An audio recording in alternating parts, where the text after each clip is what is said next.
அல்லேலூயா. புரியுதா இல்லையா? இப்போ நீங்கள் ஃபுல் ஃபோக்கஸ் எங்கே வந்துருச்சு? எண்ணெய் பாட்டில். இந்த எண்ணெய் பாட்டிலில் வந்துட்டு நீங்கள் வாயில் ஊற்றிட்டா சரியாயிரும், சோத்தில் ஊற்றிட்டா சரியாயிரும், தண்ணியில் குடிச்சிட்டா அப்படி எந்த எண்ணெய் பாட்டிலில் எந்த வல்லமை இல்லை, இயேசுட்ட தான் வல்லமை இருக்குது. அல்லேலூயா. நான் பார்த்து ஆச்சரியம், நான் மண்டையை பிச்சுக்கிட்டேன். இவங்களுக்கு இத்தனை வருஷமாக நம்ம உசுரை கொடுத்து சொல்லி கொடுத்து சத்தியம் மொத்தமும் வேஸ்ட்டாக போச்சு. நான் ஒரு நாள் கூட எண்ணெயை தண்ணி தெளித்ததே கிடையாது. ஆனால் நீங்கள் வந்து ஃபஸ்ட் இந்த எண்ணெயை ஜெபம் பண்ணித்தாங்க. நான் ஜெபம் பண்ணி உங்கள் லெவலில் உங்கள் விசுவாசத்தில் கர்த்தர் என்ன பண்ணுவார்? கிரியை செய்வார். ஏன் விசுவாசம்? இயேசுவின் ரத்தம் எப்போவுமே நம்மளை சூழ்ந்திருக்கு. தெளிக்கப்பட்ட ரத்தத்தின் இடத்துக்கு நீங்கள் தெளிக்க வேண்டிய ரத்தத்தின் இடத்தில் இல்லை, தெளிக்கப்பட்ட ரத்தத்தின் இடத்தில். புரிந்தவங்க ஆமீன் சொல்லுங்க. நீங்கள் எண்ணெயை ஜெபம் பண்ணி தெளிக்க வேண்டிய இடத்தில் இல்லை, உங்கள் மேலே தான் ரத்தத்தை தெளித்து பரிசுத்தப்படுத்தியிருக்கிற ரத்தத்தின் இடத்தில் நீங்கள் சேர்ந்திருக்கிறீர்கள். இது ரெண்டுக்கும் நிறையா வித்தியாசம் இருக்குது. அதனால் நான் யாருக்கும் ஜெபம் பண்ணி எண்ணெய் பாட்டில், அதனால் எண்ணெய் பாட்டில் நீங்கள் ஜெபம் பண்ணி வைக்கிறதுனால தப்பும் கிடையாது. அது நிச்சயமாக கிரியை செய்யும். நானே ஏகப்பட்ட அற்புதங்களை வாழ்க்கையில் பர்சனலாக பார்த்துருக்கிறேன். ஆனால் நீங்கள் நம்பிக்கை எண்ணெய் பாட்டில் மேலே வைக்கக்கூடாது, நம்பிக்கை யார் மேலே தான் வைக்கணும்? ஏசு. அவரை காலி பண்ணிவிட்டு அந்த இடத்துல பாஸ்டர் உட்காந்தாலும் அவன் பேய், எண்ணெய் பாட்டில் உட்காந்தாலும் அது பேய். எதுவாக இருந்தாலும் கிரியை நடக்குது யாரால் மட்டும்தான் முடியணும்? இயேசுவால் மட்டும்தான். அதில் எந்த ஒரு மாற்று கருத்துமே இல்லவே இல்லை. இயேசுக்கு ஒரு கரங்களை தட்டி நல்ல பலமான ஒரு அல்லேலூயா. அந்தம்மா தண்ணி எடுத்துச்சு, எண்ணெய் எடுத்துச்சு, ஊற்றுனுச்சு, கையை விட்டு ஒரு சுற்று ஊற்றுனுச்சு. இயேசுவே இது உங்கள் ரத்தம். அரை பாட்டில் குடிக்கிற தண்ணிக்குள்ளே இன்னொரு அரை பாட்டில் வீட்டுக்கு வெளியே தெளிச்சிச்சு. இவன் வந்தான், எடுத்து தண்ணியை குடித்தான். வைன் ஷாப்புக்கு போனான், ஒரே ரத்த வாடை. பாட்டிலை வாங்கினான், ஓப்பன் பண்ணான், குடித்தா அவனுக்கு ரத்தத்தை குடிக்கிற மாதிரி வயிற்றுலேருந்து கொமாட்டிக்கிட்டு வாந்தியாக வருது. அதுக்கப்புறம் குடிய வெறுத்து விடலை, பயந்து விட்டுட்டான். எப்படி அவன் குடியை விட்டான்னு கேட்டால் யாருக்கு மட்டும் தான் ரகசியம் தெரியுது, யாரும் மந்திரிச்சு தரல. இந்த அம்மாவுடைய விசுவாசத்தில் இந்த தண்ணி ரத்தமாக கனப்படுத்தப்பட்டபடினால அந்த ரத்தத்தின் வல்லமை அந்த பையனு கூட இருக்கிற குடிப்பழக்கத்தை குடிக்கணும்னு ஆசை. ஆனால் குடித்தா உடம்பு இப்போ ஏற்றுக்க மாட்டேங்குது. இப்படி மாறுவதாக உங்கள் புருஷருடைய வயிறு. அல்லேலூயா. செட் ஆகிறதால தான் என்ன பண்ணுற நீ குடிக்கிற. உள்ளே போனால் என்ன ஆயிடணும்? இது வரைக்கும் யாருமே இந்த மாதிரி ஒரு சூழ்நிலையில் தேவனை சந்திக்கல. அந்த மாதிரி அவன் குடித்தா அதுக்கப்புறம் என்ன ஆயிருந்தது? ரத்தமாக அது வாந்தி எடுத்துடணும். அந்த மாதிரி நினச்ச மாதிரி இன்றைக்கு வரைக்கும் அவன் குடித்தா என்ன ஆயிடுறது? வாந்தி எடுக்குது. அவனால் குடிக்கணும்னு ஆசையாக இருக்குது, குடித்தா உடம்பு ஒத்துக்க மாட்டேங்குது. தேவனுக்கும் அவங்களுக்கு இருக்கிற சந்திப்பு. அல்லேலூயா. உங்கள் லைஃப்பையே தலைகளாக மாற்றிடுமா? உங்கள் வாழ்க்கையவே தலைகளாக மாற்றிடும். நீங்கள் அறிவில் மட்டும் இயேசு அறிஞ்சு வச்சுருந்தீங்கன்னா பிரச்சனை வரும்போது உங்களால் அறிவை எடுத்து கனெக்ட் பண்ண உங்களில் நிறையா பேர், நான் சொல்கிறேன், இந்த ஒரு பாயிண்டில் பிரசங்க முடிஞ்சால் கூட பரவாயில்ல. இப்போ உங்கள் வீட்டில் சண்டை நடக்குது, இல்லை கணவன் மனைவிக்குள்ள சண்டை நடக்குது, வியாதி வருது, கடன் வருது, பக்கத்து வீட்டுக்காரன் பிரச்சனை பண்ணுறான். அப்படி வரும்போதெல்லாம் நீங்கள் பைபிள் எடுத்து மனசில் என்ன மைண்டில் வருதா? நான் கேட்குறது புரியுதா இல்லையா? உங்கள் கணவன் உங்களை கேவலமாக பேசி கெட்டவாசி போய் திட்டும்போது உங்களுக்கு என்ன பைபிள் வசனம் வருது சொல்லுங்கள் பார்க்கலாம். மாட்டினீங்க பாருங்கள். இப்போ வருது நீங்கள, இப்போ வெளியே வருத்தம். உங்களுக்கு கோவம் வந்து பாத்திரத்தை தூக்கி உடைக்கணும்னு தோணும் போது உங்களுக்கு பைபிள் என்ன வசனம் வருது மைண்டில்? வரல. கோவம் தான் பாஸ்டர் வருது. உண்மையா இல்லை? எனக்கு அப்படி தான் வருது. ஒரு வியாதி வந்துருச்சு, டாக்டர் வந்து என்னும் போது உங்களுக்கு என்ன வசனம் உள்ள வருது? என் தழும்புகளால் நீர் அடி. அப்புறம் ஏன் நீங்கள் பயப்படுறீங்க? தழும்புகளால் சுகமாக சொல்கிறீங்கல்ல, தூக்கம் இல்லை பாஸ்டர்.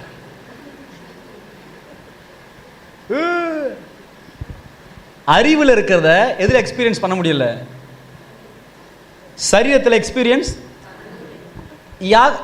கிதியோனால அவங்க அப்பா அம்மா விவரித்து சொன்னதை தேவதூதன் சொல்கிறான், நீ பயப்படாத, கர்த்தர் கூட இருக்கிறான்னு சொல்லும் போது அவனால் எக்ஸ்பீரியன்ஸ் பண்ணி பார்க்க முடியலை. ஏன் எக்ஸ்பீரியன்ஸ் பண்ணி பார்க்க முடியலன்னா, பர்சனலாக அவன் லைஃப்பில் எந்த ஒரு எக்ஸ்பீரியன்ஸ் லைஃப்பில் இல்லை.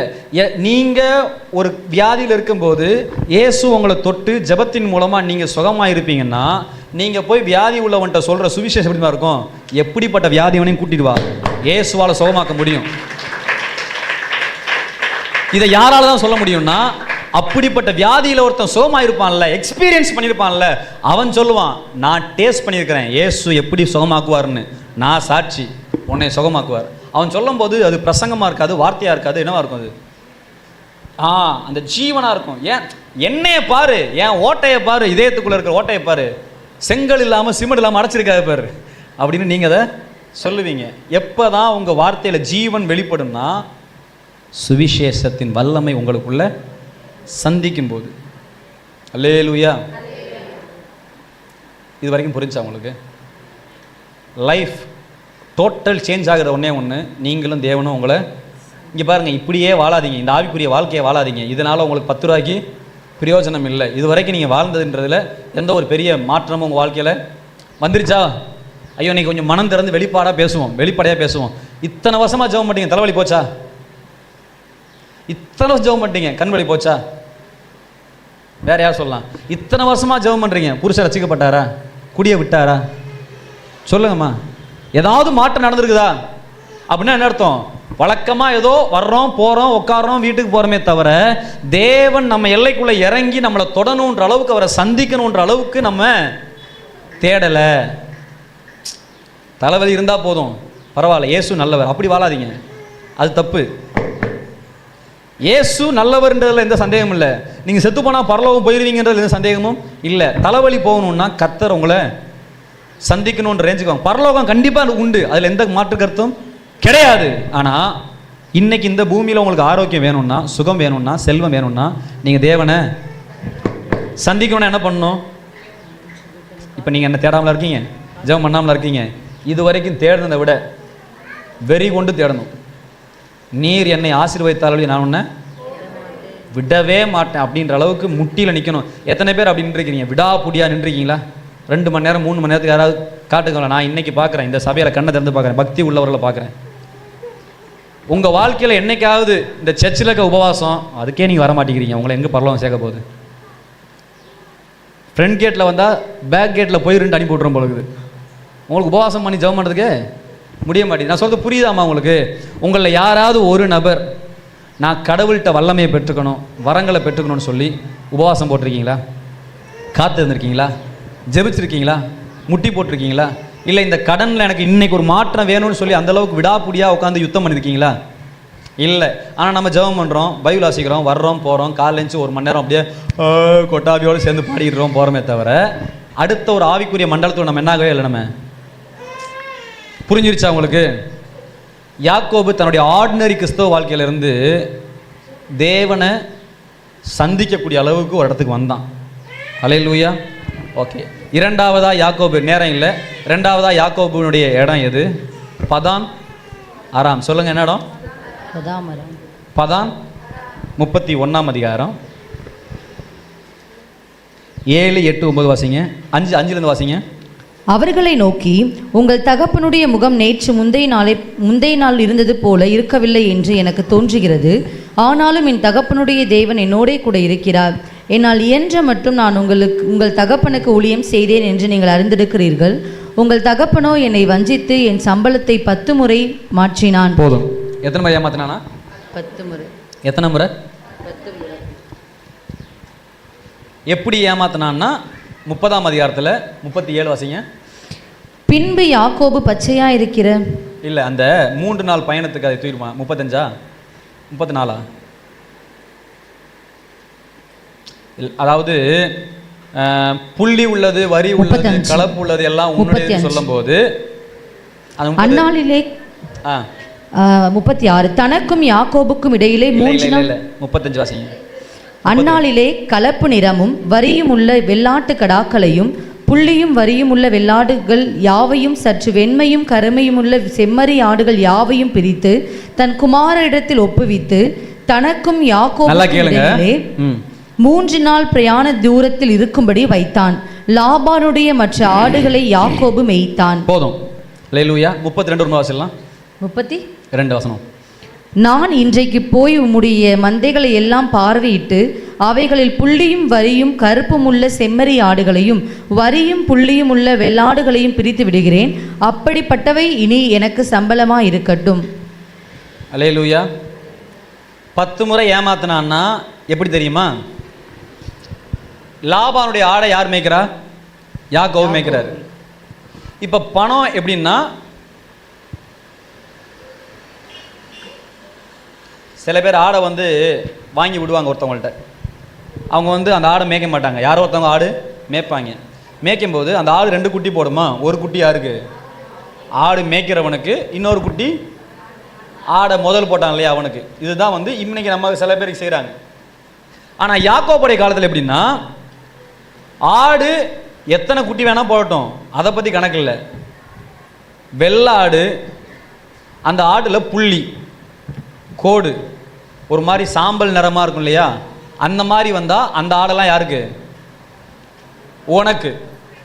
வெள்ளை கலரில் ஒரு ஆடு இருக்கு இல்லையா, அந்த ஆட்டில் அந்த மாதிரி கலர்லாம் வருமா? கருப்பு புள்ளி தான் வருமா? வருமா? வராது இல்லையா. எந்த டிசைனுமே இல்லாமல் ஒன்று கருப்பாக இல்லை வெள்ளையாக இருந்தால் அந்த ஆடெல்லாம் எனக்கு அப்படின்னு சொல்லுவான். புரியுதா உங்களுக்கு? இதுதான் என்னது? சம்பளம். சொல்லுங்கள், சம்பளம் என்னது? எத்தனை குட்டி போகிறது கணக்கு இல்லை. யாக்கோபே, இனி உனக்கு வந்து ஆட்டில் எந்த ஆடு மேலாம் புள்ளி இருக்குதோ அந்த ஆடெல்லாம் யாருக்கு? உனக்கு சொந்தம். அடுத்த முறை சொல்லுவான், எந்த ஆட்டுக்கெல்லாம் வரி வரியாக இருக்குதோ அதெல்லாம், எந்த ஆடெல்லாம் வந்து ஒரு மாதிரி செவல நிறமாக இருக்குதோ அதெல்லாம் யாருக்கு? உனக்குன்னு சொல்லுவான். இப்படி இந்த மாதிரி எத்தனை முறை மாற்றினானா? 10 முறை மாற்றினான். இது நல்லா இருக்குதா கதை? இப்போ நான் சொல்கிற ட்விஸ்ட்டு பாருங்கள். 35ஆம் வசனத்தை 36ஆம் வசனம் வாசிங்கன்னா எப்போ சொல்லுவான் தெரியுமா? உனக்கு இப்போ புள்ளி உள்ள ஆடெல்லாம் உனக்குன்றத அவன் எப்போ சொல்லுவான்னா, புள்ளி உள்ள எல்லா கடா ஆடுகளையும் அவன் எடுத்து தான் பையன் கையில் கொடுத்து 3 நாள் பயண தூரத்துக்கு அனுப்பிட்டு இப்போ சொல்லுவான், எப்பெல்லாம் உனக்கு புள்ளி ஆடு பிறக்குமா? ஐயோ, புரியுதா இல்லையா? ஆடு கருப்பு, அந்த என்னத்தை சொல்லி புரிய வைக்கிறது, புள்ளி புள்ளி ஆடு கெடா இருந்துச்சுன்னா குட்டி என்னவா பிறக்கும்? அதே மாதிரி பிறக்கும். வரி வரியா இருந்துச்சுன்னா என்ன மாதிரி பிறக்கும்? செவல நேரத்தில் இருந்தால் குட்டி எப்படி பிறக்கும்? அதே மாதிரி. அது அது கஷ்டமா ஈஸியா? இப்போ புள்ளி உள்ள ஆடையும் கலப்பு நிற ஆடையும் வரி உள்ள ஆடையும் அந்த கடா எல்லாத்தையும் கொண்டு போயிட்டு 3 நாள் பயணத்தில் தூரமாக வச்சுட்டு இப்போ அந்த கருப்பு நிற வெள்ளை நிற இந்த ஆடை பார்த்து, இப்போ இந்த ஆடு உனக்கு புள்ளி குட்டி போட்டா பிற நீ எடுத்துக்கோன்னு சொன்னா, இது கேனத்தனமா இருக்குதா இல்லை எப்படி இருக்குது? பச்சையா தெரியுதுல்ல என்னது? ஏமாத்துறான். ஏன்னா புள்ளி உள்ள கடாவை நீ கொண்டு போய் அங்கே வச்சுட்டு இப்போ இந்த ஆடு உனக்கு வந்து புள்ளி குட்டி போட்டா வச்சுக்கோனா அது எப்படி குட்டி போடும்? குட்டி போடாது. நீ தான் கெடா தூக்கிட்டு என்ன பண்ணிட்ட? 3 நாள் பயணத்தில் கொண்டு போய் வச்சிருக்கிற, அப்புறம் எப்படி குட்டி போடும்? இது குட்டி போட வாய்ப்பு இருக்குதா? எப்படி பார்த்தாலும் நான் உட்காந்து இரவு பகலாக கஷ்டப்பட்டு வேலை செஞ்சாலும் இந்த கருப்பு நிற ஆடு கருப்பு குட்டியை தான் போட போகுது, வெள்ளை நிற ஆடு வெள்ளை குட்டியை தான் போட போகுது. இப்போ இந்த குட்டி உனக்கு புள்ளி போட்டா வச்சுக்கோன்னா எப்படி பிறக்கும்? இப்படி ஏமாத்தினான் அவனை. எத்தனை முறை ஏமாத்தினா? இப்படி குட்டி பிறக்குமா? இதே மாதிரி என்ன பண்ணுவான், எல்லா புள்ளி ஆடையும் இங்கே வச்சுக்கிட்டு வெறும் கருப்பு வெள்ளை ஆடெல்லாம் கொண்டு போயிட்டு 3 நாள் பயணத்தில் வச்சுட்டு இப்போ உனக்கு கருப்பாக குட்டி பிறந்தா அது உனக்கு, வெள்ளையா குட்டி பிறந்தா உனக்கு. அது எப்படா பிறக்கும்? ஆடு கெடா ஆடு செவல நிறமா இருக்குது, புள்ளியா இருக்குது, வரியா இருக்குது, அது குட்டி போட்டா இப்படிதான் குட்டி போடும்.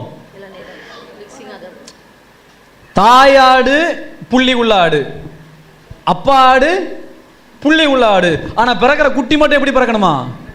புள்ளியே இல்லாம வரியே இல்லாம செவல நிறமே இல்லாம பிறக்கணும். பிறக்குமா?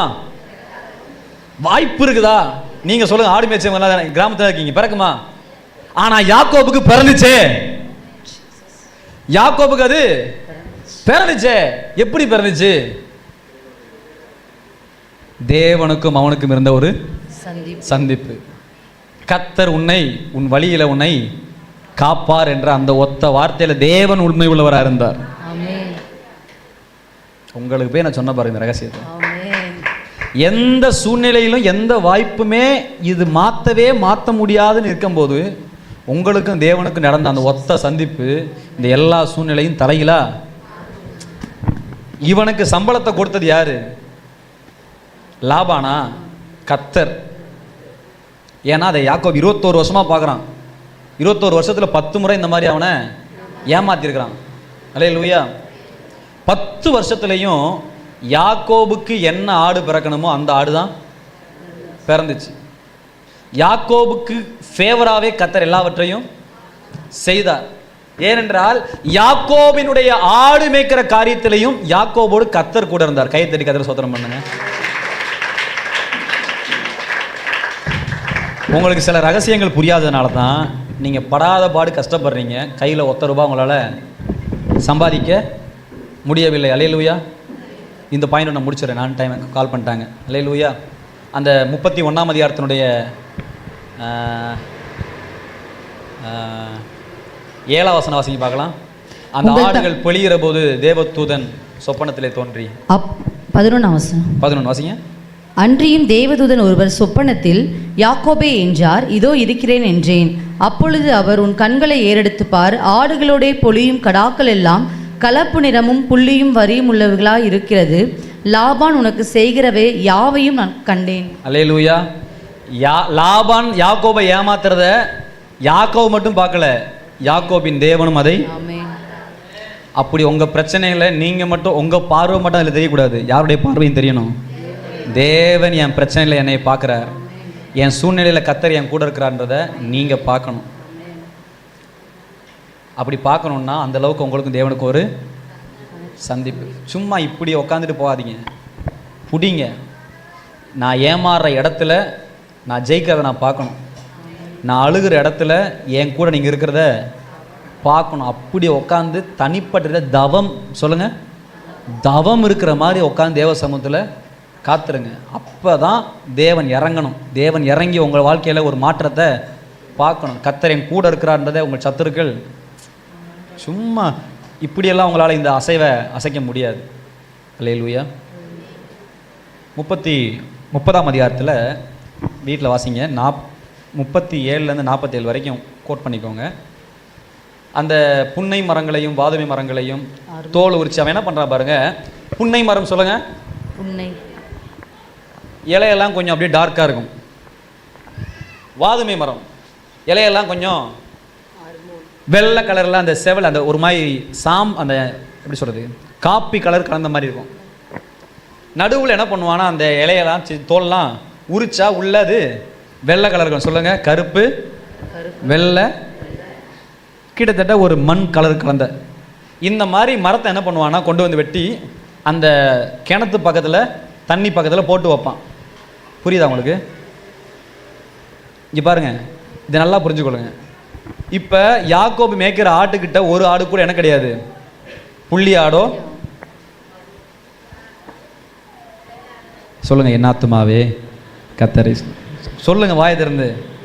யாக்கோபு கையில் லாபான் என்ன பண்ணிட்டான், அவன்கிட்ட இருந்த புள்ளி ஆடையும் வரி ஆடுகளையும் களவு ஆடுகளையும் கொண்டு வந்து எங்கே பண்ணிட்டான், 3 நாளைக்கு பயண தூரத்தில் வச்சுட்டான். இப்போ அவங்ககிட்ட இருக்கிற ஒரு ஆடு கூட என்ன ஆடு கிடையாது, புள்ளி ஆடோ. அந்த யாக்கோபு கையில் இருக்கிற ஒரு ஆட்டில் கூட புள்ளியோ வரியோ இல்லை. ஒரே நிமிஷம் பாஸ்டர், பாஸ்டர் எங்கே இருக்கீங்க பாஸ்டர்? ஐயா எங்கே இருக்கீங்க? நான் இங்கே தான் இருக்கேன். சரி சரியா, உனக்கு கிளம்பவே இல்லையா? எங்கே இருக்கீங்க? சரி ஓகே. அல்லேலூயா. உங்களுக்காக தான் லேட்டாக வராங்க நினைக்கிறேன். தேவி அப்புறம் வந்துட்டாங்களாம். இது முடிக்க நான் கரெக்டாக இருந்தேன். சொல்லுங்கள், யாக்கோபு வச்சிருக்கிற ஆட்டில் ஒரு ஆட்டு மேலே கூட புள்ளியோ வரியோ கலப்போ இல்லை. நீங்கள் பலமுறை பைபிள் வச்சுருப்பீங்க, உங்களுக்கு எல்லாம் புரியாதுன்றதுனால தான் இதை நான் என்ன பண்ணுறேன், கொஞ்சம் விளக்கி சொல்கிறேன் எப்படி ஏமாத்தினான்ட்டு. இப்போ இந்த ஆடு குட்டி போட்டால் என்ன குட்டி தான் போட்டு ஆகணும், அதே மாதிரி தான் போடுறேன். ஏன்னா அம்மாவும் ஒரே ஜாதி தாயும் ஒரே ஜாதி, அதனால் ஒரே மாதிரி தான் பிறக்கும். ஆனால் தேவதூதன் சொல்கிறாரு, உன் கண்ணை எடுத்துப்பாரு, அது குட்டி போடும்போது எப்படி குட்டி போடுது, புள்ளி வரி கலப்பு நிறமாகவே எல்லா ஆடும் குட்டி போடுது. அவன் யோசிக்கிறான், எப்படா இது முடியும், இதுக்கு வாய்ப்பே இல்லை அப்படின்னா தேவன் ஒரு உணர்த்துதலை கொடுக்குறாரு. இப்போ அந்த ஆடு கண்ணுக்கு முன்னாடி கலப்பு நிறம் இருக்கிற மாதிரி ஒரு செடி, புள்ளி இருக்கிற மாதிரி ஒரு செடி, வெள்ளையாக இருக்கிற மாதிரி ஒரு செடியை தோலை உரித்து வைப்பானான். அந்த வசனம் மட்டும் வாசிங்க.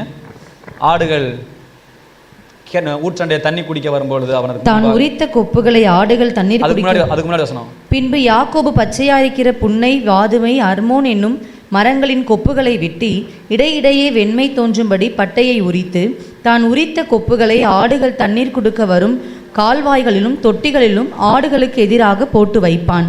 ஆடுகள் ஒரு நிமிஷம் என்ன பண்ணானா, வாதுமை, புன்னை, அர்மோன். கத்தர் சித்தமாக தான் அடுத்த முறை பேசும்போது இந்த வாதுமை, புன்னை, அர்மோன் மரத்தினுடைய ஆவிக்குரிய தன்மையை பேசுகிறேன். அது இன்னும் உங்களுக்கு ரொம்ப எப்படி செயல்பட்டுச்சுன்னு தான் சொல்கிறேன்.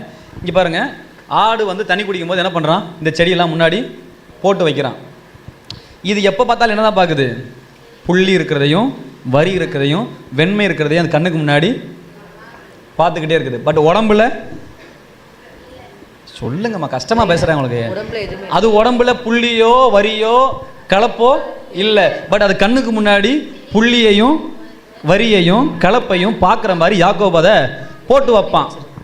ரெண்டாவது, தண்ணி குடிக்கிறது தொட்டி, அந்த வசந்தாசிங்க. ஆடுகள் அந்த கொப்புகளுக்கு முன்பாக பொழிந்தபடியால் தான் உரித்த கொப்புகளை ஆடுகள் தண்ணீர் குடிக்க வரும் கால்வாய்களிலும் தொட்டிகளிலும் ஆடுகளுக்கு எதிராக போட்டி வைப்பான். ஆடுகள் தண்ணீர் குடிக்க வரும்போது பொழிவதுண்டு. போதும். ரெண்டாவது, ஆடு குடிக்க தண்ணிக்கு உள்ள என்ன இருக்கும்,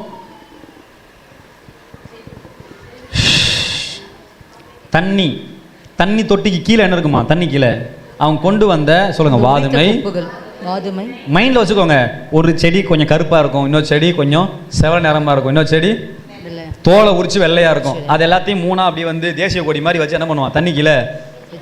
இப்போ தண்ணியில் போய் தண்ணி குடிக்கும் போது யார் மூஞ்சி தெரியும், அந்த ஆடோட முகம்.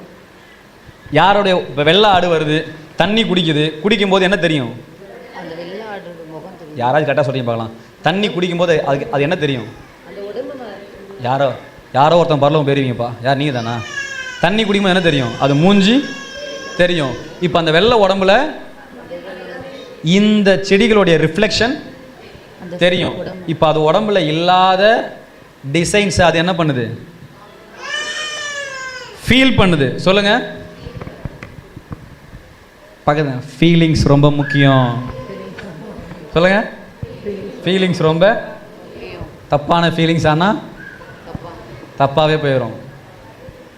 இது ரொம்ப ஆவிக்குரிய விஷயம் மட்டும் இல்லை, மென்டலாகவே இது ஒரு சைக்காலஜிக்காகவே இது ஒரு பெரிய பவர்ஃபுல்லான மேட்டரை யாக்கோபு பண்ணார். தண்ணி குடிக்கும்போது ஆடு உடம்புல என்ன கிடையாது, புள்ளியோ வரியோ எதுவுமே கிடையாது. பட் தண்ணி குடிக்கும்போது அதோட உடம்புல அது என்ன பண்ணுது, தான் உடம்புல தண்ணியில் பார்க்கும்போது அது உருவத்தில் இருக்கிற அந்த உள்ள மறைஞ்சிருக்கிற இலைகளை கொப்புகளை தான் உடம்புல இருக்கிற மாதிரி இப்போ அது ஃபீல் பண்ணுது. அல்லேலூயா. இப்போ அது நினச்சிக்குது, நான் என்ன ஆடு, நான் ஒரு புள்ளி ஆடு, நான் ஒரு வரி ஆடு, நான் ஒரு கலப்பு நிற ஆடுன்னு சொல்லி அதை கன்ஃபியூஸ் பண்ணி விட்டான் பாருங்க. எங்கே கன்ஃபியூஸ் பண்ணா, மைண்டை கன்ஃபியூஸ் பண்ணா. உடம்பு என்ன உடம்பு, நார்மலான உடம்பு. ஆனால் அது நினச்சிட்டு இருக்குது, நான் புள்ளி உள்ள உடம்பு, நான் ஒரு வரி உள்ள உடம்பு, நான் ஒரு கலப்பு நிற ஆடு. அந்த மைண்டோட குட்டி போட்டுச்சு. பிறக்கிற குட்டியெல்லாம் எப்படி பிறக்குது, அல்லேலூயா. மனசிலாயோ உங்களுக்கு புரிஞ்சாமா, நான் புள்ளி உள்ள ஆடுன்னு அந்த ஆடு ஃபீல் பண்ணுச்சு. ஆட்டோமேட்டிக்காக உள்ளே இருக்கிற வயிற்றுக்குள்ளே இருக்கிற கரு டிசைன் பண்ணப்படுது. அதனுடைய பாடி என்ன ஆகுதான், நான் புள்ளி உள்ள ஆடுன்னு சொல்லி இங்கே பார்த்து இங்கே ஃபீல் பண்ணும்போது உள்ளே இருக்கிற வயிற்றுல இருக்க குட்டி என்னவாக மாறுது, எதை ஃபீல் பண்ணிச்சோ அந்த டிசைனை உள்ள அந்த கெடாடு வெள்ள எந்த டிசைனும் இல்லை, அதன் மூலமாக தான் இதோட கரு உண்டாச்சு. உள்ள பிறக்கும் போது அதோடைய கரு அந்த தகப்பனாடு போலவே தான் அது இருந்திருக்கலாம். பட் இந்த தாயாடு எதை ஃபீல் பண்ணிச்சோ அந்த டிசைனை தான் கருவுக்குள்ள என்ன பண்ணுது, இம்ப்ளிமெண்ட் பண்ணுது. குட்டி பறந்தா அப்பாவுக்கும் தாய்க்கும் சம்மந்தமே இல்லாமல் கலப்பு நிறமாக இருக்குது. எப்படா பிறந்துச்சுன்னா அதை அந்த ஆடு ஃபீல் பண்ண யாக்கோபு வைத்தான். இப்போ நான் ஒன்று சொல்கிறேன் பாருங்கள், நீங்கள் யாராக வேணா இருங்க, நீங்கள் எப்படி வேணா இருங்க, உங்களுக்கு முன்பாக இருக்கிற இயேசுவை மட்டும் நீங்கள் சரியாக ஃபீல் பண்ணி உள்ளே நீங்கள் அனுபவிக்க ஆரம்பிச்சிங்கன்னா ஆட்டோமேட்டிக்காக அவங்க உடம்புல, ஆட்டோமேட்டிக்காக அவங்க சூழ்நிலையில், ஆட்டோமேட்டிக்காக அவங்க சர்க்கம்ஸ்டேஷனில் அந்த வல்லமை வெளிப்பட ஆரம்பிச்சிடும். நினைவுகளுடைய பவர் அவ்வளோ பெருசு. அதனால தான் ஆண்டவர் சொன்னார் 21ஆம் அதிகாரம் 22ஆம் வசனம் மத்தேயுல, இந்த மலையை பார்த்து பேர்ந்து போ என்று சொல்லி, வீட்டுக்கு போயிரா சொல்லி, ஐயோ சொல்லுங்க, அதை பார்த்து வாசிங்க பார்க்கலாம். இந்த மலையை பார்த்து நீ பெயர்ந்து சமுத்திரத்திலே தள்ளுண்டு போய் என்று சொல்லி முடிஞ்சா, அதுக்கப்புறம் என்ன பண்ணணும்? சொன்னாலும் அப்படியே ஆகும் என்று சந்தேகப்படாமல் நீங்கள் விசுவாசம் உள்ளவர்களாய் ஜெபத்திலே எவைகளை கேட்பீர்களோ அவைகளை எல்லாம் பெறுவீர்கள் என்றார். இந்த மலையை பேர்ந்து போ என்று சொல்லி தன் இருதயத்தில் சந்தேகப்படாமல் நீங்கள் அதை நடக்கும் நம்புனீங்கன்னா அது என்ன ஆகுமா? புரிஞ்சா? யாக்கோபுடைய தொழிலை கர்த்தர் ஆசீர்வதிச்சதுக்கான காரணம் என்னன்னா, யாக்கோபு தன்னுடைய தொழிலில் தேவ தரிசனத்தை அடைந்திருந்தான். ஃபர்ஸ்ட். ரெண்டாவது, மீதி கட் பண்ணி தொடருன்னு போட்டு அடுத்த வாரம் என்ன பண்ணலாம்? தியானிக்கலாம். அல்லேலூயா. இது ரெண்டு உங்களுக்கு புரிஞ்சுங்களா? உங்களுக்கு சொல்லுங்கள், டைம் பாருங்கள். ஆமாம், தேவியாபுரம்னா 11:30 ஆகுது, கரெக்டாக இருக்கும். இது உங்களுக்கு எத்தனை பேர் நான் சொன்னது புரிஞ்சு? உங்களுக்கு நான் கற்றுக்கிட்ட ரகசியத்தை சொல்கிறேன். உங்கள் முன்னாடி இருக்கிற உங்கள் குடும்பத்தில் உள்ளவங்க, உங்கள் கணவன், உங்கள் பிள்ளை, அது இது, இதை பார்த்து நீங்கள் தேவனை பார்த்தீங்கன்னா உங்கள் டிசைன் தப்பாக தான் வரும். அறிவில்லாத ஆடுங்க எதுங்க? ஐயோ, இந்த செய்தி உங்களுக்கு எங்கேயாச்சும் ஒரு நான் பேசின, ஹலோ,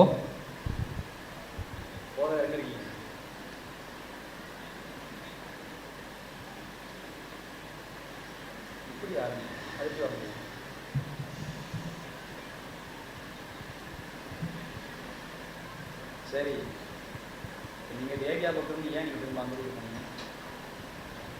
தேவியா பக்கத்தில் இருக்கீங்க.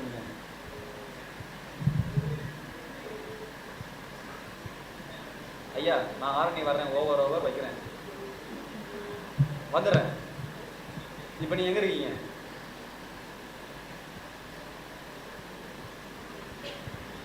சரி, வடமாதி மங்கலத்தில் ஆளுக்கு 2 வடையை சாப்பிட்டு வாங்க. வச்சுட்டு ஒன்றும் பண்ண முடியாது. அல்லேலூயா. தம்பி, யாரோ ஒருத்தன் வண்டி ஏறா, போடா, உடனே போயிடலாம். ஸ்டார்ட் பண்ணேன்னா அது முடிஞ்சு. அல்லேலூயா. நல்ல செய்தி. நான் சரியான சுச்சுவேஷனில் பேசாமல் போயிட்டேன். நீ பாருங்கம்மா, உங்கள் லைஃப்பில் 1000 சுச்சுவேஷன் நடக்கட்டும், விசுவாசம் என்பது என்னன்னா இல்லாதவைகளை. இது யாக்கோபுக்கு வந்து ஆடு குட்டி போடுறதுக்காக வாதுமை புன்னை மரங்களை நீ என்ன பண்ணு, ஆடு பார்த்துக்கிட்டே இருந்தால் போதும், ஆட்டோமேட்டிக்காக தான் மைண்டில் என்ன ஆயிரும், அந்த டிசைன் என் உடம்புல இது இருக்குது, என் உடம்புல இது இருக்குது, என் உடம்புல இது இருக்குன்றத ஆடை ஃபீல் பண்ண வச்சான். குட்டி போட்டுச்சு, ஆடு புள்ளியும் வரியும் எல்லாம் பிறந்துச்சு. யாக்கோபுக்கு இப்படி. ஆபிரகாமுக்கு குட்டி போடுறதுக்கு ஆபிரகாம் என்ன சொன்னார்? நட்சத்திரத்தை பாரு, மண்ணை பாரு. எனக்கு பிள்ளை இல்லாமலாம் இல்லை, இந்த இத்தனை புள்ள இருக்குது, இத்தனை புள்ள இருக்குது, மண்ணை பாரு, என் பிள்ளைங்கெல்லாம் இருக்குது, இவ்வளோ இருக்குது, இவ்வளோ இருக்குதுன்னு சொல்லி அவன் மண்ணையும் நட்சத்திரத்தையும் பார்த்து தான் பிள்ளைய ஃபீல் பண்ணிக்கிட்டே இருந்தான். எனக்கு புள்ள பிறக்கும். எனக்கு சரீரம் செத்து போன போதும், கர்ப்பம் செத்து போன போதும் யாக்கோபு சொல்கிறான், எனக்கு நிச்சயமா புள்ள பிறக்கும். எங்கே அவன் பிள்ளைய காட்டுந்தாப்பா இருக்குது. அப்படி ஆண்டவர் சொன்னார், அதை ப்ராக்டிஸ் பண்ணினார். புள்ள இல்லை, ஆனால் நட்சத்திரத்தை பார்க்கும்போதெல்லாம் என்ன பண்ணு, எனக்கு ஒரு புள்ள இருக்குதுன்றதை நீ ஃபீல் பண்ணினாரு. அவன் அதை ஃபீல் பண்ணால் செத்து போன கர்ப்பம், அழுகி போன கர்ப்பம், ஸ்டாப் ஆன பீரியட் திரும்ப ரீஸ்டோர் ஆகி ஒரு பிள்ளையை பிறக்கக்கூடிய அளவுக்கு அந்த வல்லமை மாற்றினுச்சு. ஆக ஆளாளப்பட்ட ஜனங்களுக்கு நாங்கள் சொல்கிறது என்னென்னா, உங்கள் குடும்பத்தில் இருக்கிற அந்த கோவிந்த் சாமியெல்லாம் மறந்துட்டு ஏன் சாமியை நீங்கள் பாருங்கள், இல்லாமல் எதுவுமே மாறாதுங்க. அல்லேலூயா. சரி, முழங்கால் போடுவோம், கரங்களை உயர்த்தி ஜெபம் பண்ணுவோம். மலர் வாங்க, வாங்க, நீ வாங்க. அவங்க பார்த்துக்கிட்டான். அவங்கெல்லாம் ஒரு மாதிரி நான் போயிடுறேன், இல்லைன்னா வடமாதி மங்கத்தில் விட்டு போயிடுவாங்க. நான் சொன்ன செய்தி எத்தனை புரிஞ்சு உங்களுக்கு? இங்கே பாருங்க, இம்பாசிபிளான ஒரு விஷயம், வாய்ப்பே இல்லாத விஷயம். வரியே இல்லாத ஆடை வரி உள்ள ஆடாக குட்டி போட வைக்கிறதுக்கு யாக்கோபுக்கு கர்த்தர் கொடுத்த ஒன்று, இல்லாத ஒன்றை ஆடு இருக்கிற மாதிரி நம்ப வை. ஆபிரகாம்கிட்ட சொன்னார், இல்லாதவைகளை இருக்கிறவைகள் போல் அழைக்கிற தேவனிடத்தில் ஆபிரகாம் விசுவாசம் உள்ளவனாக இருந்தான். எது இல்லையோ அதை நீங்கள் பெற்றுக்கொண்டது போல கர்த்தருக்கு நன்றி சொல்ல ஆரம்பிங்க. தானாக உங்கள் வாழ்க்கையில். இங்கே பாருங்கள், எத்தனை பேர் நம்புறீங்க, என் புருஷனை விட என் தேவன் பெரியவர், என் கடனை விட தேவன் பெரியவர், எனக்கு இருக்கிற கண்ணீரை விட தேவன் பெரியவர், அடி உத வாங்கியிருந்தாலும் இயேசு பெரியவர். அல்லேலூயா.